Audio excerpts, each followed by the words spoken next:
গত 15 বছর ধরে ট্রেড করছেন, এভারেস্ট চূড়াতে উঠেছেন, কাঞ্চনজঙ্ঘা হয়ে গেছেন, অনেকেতে গেছে, কিন্তু এবারে ফিরে এলো না। কাঞ্চনজঙ্ঘায় ট্রেকিংয়ে গিয়ে মৃত্যু হল বালির সমবায় পল্লীর এক বাসিন্দা দেবব্রত বরের। 11 জন সদস্যের একটি ট্রেকিং দল কাঞ্চনজঙ্ঘায় গিয়েছিলেন। পাহাড়ের নির্দিষ্ট গন্তব্য ছুঁয়ে নামার পথে শ্বাসকষ্টের সমস্যা শুরু হয় তার, যার ফলে মাঝপথেই মৃত্যু হয়। পরিবার সূত্রে জানা গেছে 17ই মে বাড়ি থেকে ট্রেকিংয়ের উদ্দেশ্যে বেরিয়েছিলেন দেবব্রত। 19 তারিখ ভিডিও কলে শেষ পরিবারের সঙ্গে কথা হয় তার। এরপর উচ্চতার কারণে ফোন বন্ধ করে দিয়েছিলেন তিনি, ফলে আর কারোর সঙ্গে যোগাযোগ হয়নি তার।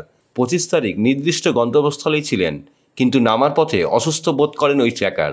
চিকিৎসার জন্য তাকে নামিয়ে আনার আগেই মৃত্যু হয় তার। মঙ্গলবার এই খবর আসার পরেই শোকের ছায়া পরিবারে। জানা গেছে পরিবারের একমাত্র রোজগারে ছিলেন দেবব্রত। বাড়িতে রয়েছেন বৃদ্ধ মা, স্ত্রী, ছেলে ও মেয়ে। গত 15 বছর ধরে ট্রেড করছেন, এভারেস্ট চূড়াতে উঠেছেন, কাঞ্চনজঙ্ঘা হয়ে গেছেন, অনেকেতে গেছে, কিন্তু এবারে ফিরে এলো না। 17 তারিখ। 10-11 জন ছিল।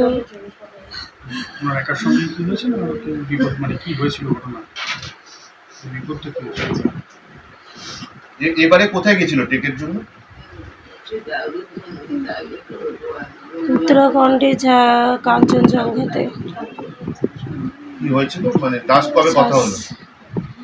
লাস্ট আমার সাথে 19 তারিখ পর্যন্ত কথা হয়েছে। তারপর তো ফোন সুইচ অফ, ও বলেই যায় যে সুইচ অফ থাকবে, আমি সোমবারে নামবো, মানে এই তোমার এই আসে সোমবারটা ছিল, সোমবারে নামবে বলেছিল মন্ডেতে, তো আর নামলো না। কি খবর এলো ওখানে?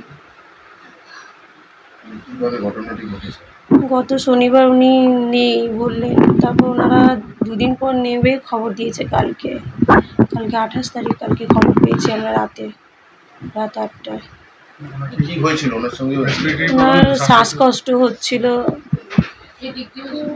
মানে নামার সময় টেক করা হয়ে গেছে? হ্যাঁ, টেট করা হয়ে গেছে, ভালোভাবেই টেট করেছে, ফটোতে দেখাচ্ছে যে না। হ্যাঁ, মানে খুব খুশিতে আর কি ওরা করে, যখন উত্তীর্ণ হয়, যখন তারপরে না না না না অনেক আলাদা আলাদা জায়গা, এখানে কেউ নেই। ও বলতে এখানে একাই বালির।